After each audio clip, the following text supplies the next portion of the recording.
In Part 3, we dive even deeper as Dr. Barbara O'Neill uncovers more surprising foods that target cancer cells.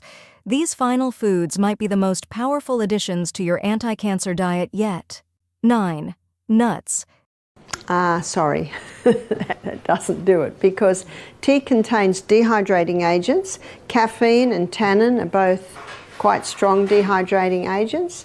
And if she puts a little teaspoon of... Nuts like almonds and Brazilian nuts have strong alkalizing effects and magnesium, which helps maintain cellular pH balance and prevent cancer.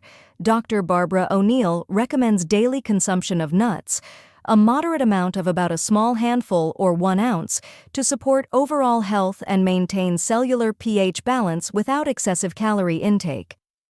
10. Fruits. Agent in there.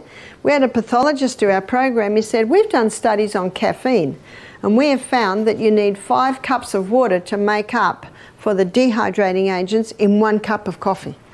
Now that was a cup of coffee that also had sugar in it as well. So not only are people not drinking enough water, but they are also causing dehydration because of the drinks that they are having.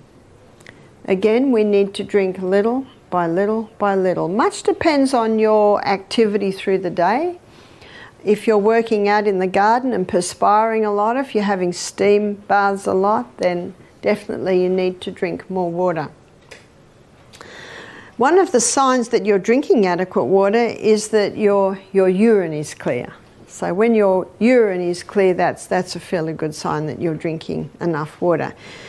Now at the moment here at the retreat, you're having B vitamins, and those B vitamins have an effect on your body to cause your urine to be fluorescent yellow. So don't be surprised if this week your urine is fluorescent yellow. So you just got to find out how to get it in. And many people in aged care facilities, elderly people, they do not drink enough water. And it certainly is a contributing factor to the mental illness and the deterioration in brains we're seeing. In Australia, there are 1,700 cases of Alzheimer's being diagnosed every week. Now that's a bit scary. Did you know that God never meant our brain to deteriorate? And tomorrow we're going to go to the brain, and tomorrow I'm going to show you how you can get brighter and smarter and wiser with age. Brains should not be... Dr. O'Neill suggests consuming fruits in moderation due to their rich minerals and nutrients, such as potassium, magnesium, and alkalizing nutrients.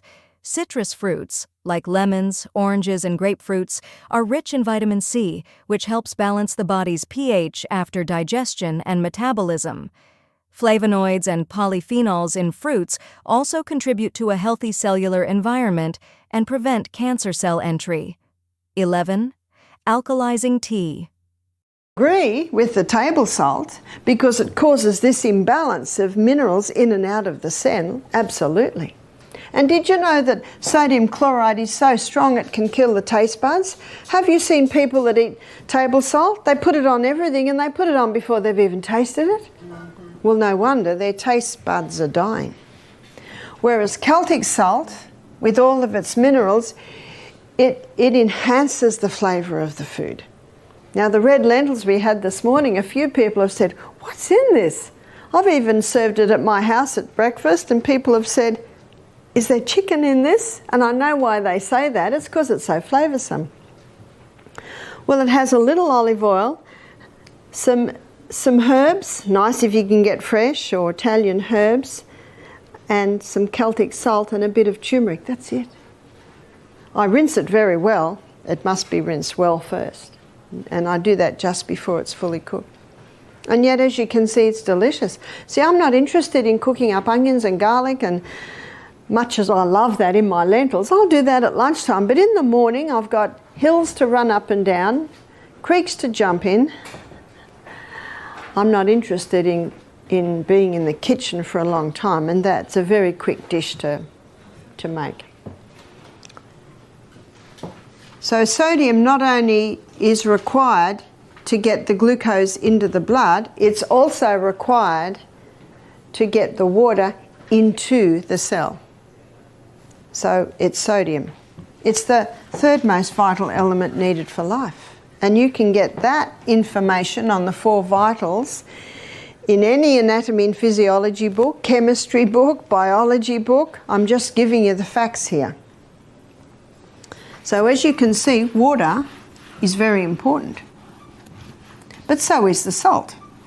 And again, the potassium is found in all your fresh fruits and vegetables.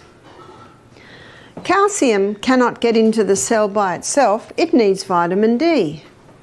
When vitamin D is present, the calcium is pulled in. Celery, parsley, and wheatgrass are beneficial for kidney health and can be consumed in warm tea.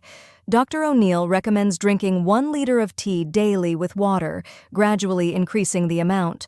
This tea helps maintain pH balance, regulate sodium levels, manage water retention, support liver function, control inflammatory markers, and aid in weight management. It's essential to take it gradually. 12. Avoid sugar. That's not a surprise, is it?